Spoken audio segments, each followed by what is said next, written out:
What's going on, everyone? This is your boy AshTheMan, and thank you so much for tuning in.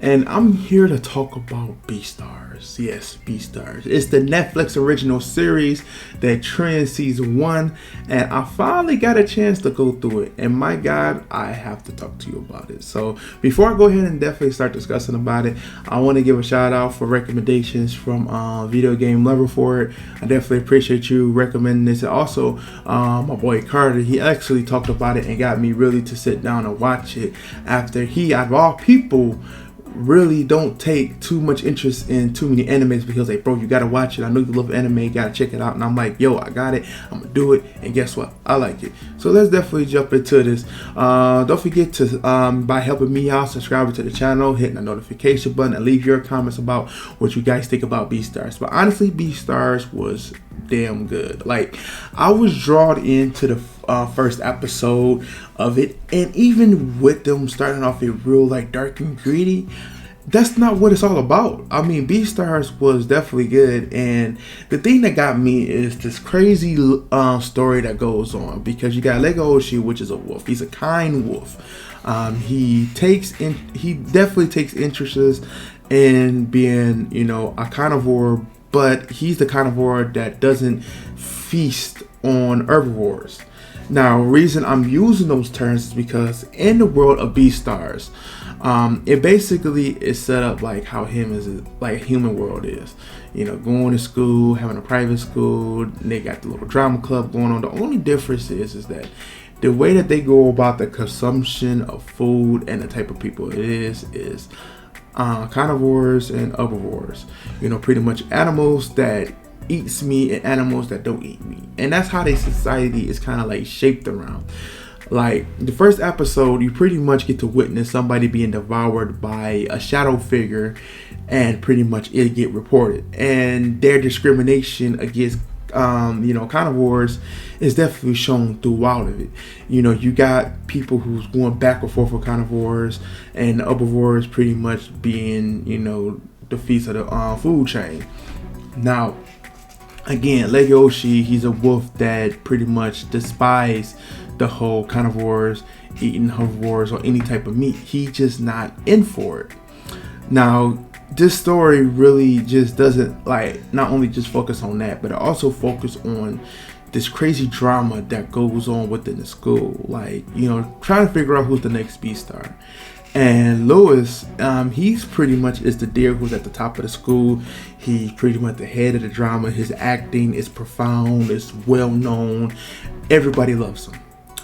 Now, Legoshi, he just equipment worker guy. He shines the light down, making sure that everything works. Now, later on through the story, you get to see him be faced with certain things that puts him out of his element. He falls in love with the first girl, which is just this white rabbit. Lewis is secretly boning the white rabbit. Yeah, the white rabbit, I'm not gonna lie to you, she gets around, you know. That's the bunny hoe. The white bunny hoe. But she gets around. And you get to see this story, this like love triangle that goes on that's pretty light on it. It doesn't really like heavily exploit it, but it's there. You know, even though Legoshi has respect for Lewis, they sort of kind of like bump heads multiple times. Now, the thing that gets with this whole story is that they go with the love triangle, and then they still focus on the discrimination between carnivores and herbivores, because it's definitely out there. I mean, you get to see where two carnivores go at it. Haru later in the story gets kidnapped and almost devoured by a gang of lions, in which Legoshi had to go in there and save him. Now, I'm not really going to tell you too much about the story, but I can tell you like this. The story that focuses around Legoshi, Lewis, and Haru, that story is amazing. And the reason I say that is because they really focus on character development between these guys. The relationship between Legoshi and Haru pretty much develop to a certain height to where that the next level in them is that pretty much is getting to know one another on the daily ground basis. Lewis, Legoshi, pretty much Lewis takes an interest in Legoshi and the things that he do and the things that happen and the fight that happened between Legoshi and Reyes, to where they both had to, you know, explain themselves to Lewis due to the drama club and the things that happen on stage, in which that they had to take responsibilities for. So social issues does become a big part of the story also. Now, let's break this down. What do I think about the story? Again, the story is fantastic. Character development. Now, character development, it's like kind of like this. I love that the main characters really got exploited out. Legoshi, Lewis, and Haru really shut the anime down, period. But I feel as if like characters like Juno, Gohan, the panda guy, I think I'm pronouncing this right, Gohan or Gohan, whatever. Those is kind of like the two support characters that stand out the most. The reason I say that is because, you know, Juno pretty much has a thing for Legoshi. She doesn't like Lewis, and she has a rivalry with Hyrule. Now, Gohan, he's pretty much, it's like Legoshi's like weird, but like, you know, social doctor, you know, his psychiatrist. But as I feel that the main characters got the greatest development, I feel like the supporting people who was there who barely had screen time really should have been more part of the story. And maybe that's something they are saving for next season, because Legoshi, he really doesn't rely too much on Gohan, but Gohan came out of two situations helping out Legoshi. So going on, I think he's definitely going to play a big part in developing Legoshi's, you know, like internal instincts, with him being a wolf, him having his cravings for meat, and him like being in love with Haru. He's definitely going to play that supporting backbone for him, because it's already shown in the last few episodes of what he did for Legoshi.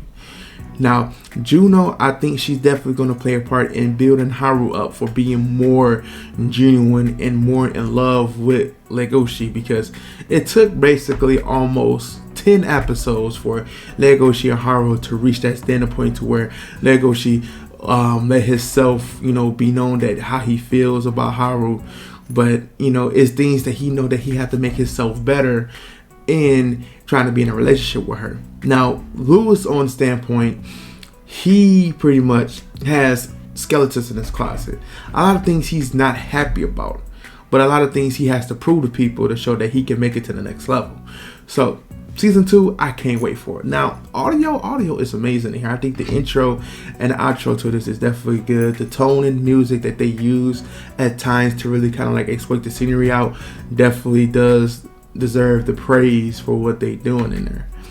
Art style, of course, I think is great. Like the whole animals, you know, living like humans but still experiencing animal situations, to where carnivores still try to eat, you know, herbivores, and herbivores is trying to, you know, do what they got to do. But overall, I think Beastars definitely stand out as literally like the top tier animes that we're gonna see this year. And it's not just saying that just because I personally watched it. It's just the fact that I watched it and I was literally blown away. Like, and again, if I had to rate it, I would give it like a 9 out of 10. I would definitely do that. The character development thing is something I think they're going to need to work on. And I think it's definitely going to be more explainable when it comes to season 2. But that's just where I feel like it's left off. But other than that, I just want to thank you guys again for hearing me talk about Beastars. If you haven't watched it already, or you're taking a break from it, watch it, stop the break, go ahead and finish it. It's 12 episodes. You can knock it out in the ballpark, binge watch it. Netflix does a play. They get you all the episodes day one, so you can watch it in the day if you wanted to. But other than that, AshTheMan is out. Peace.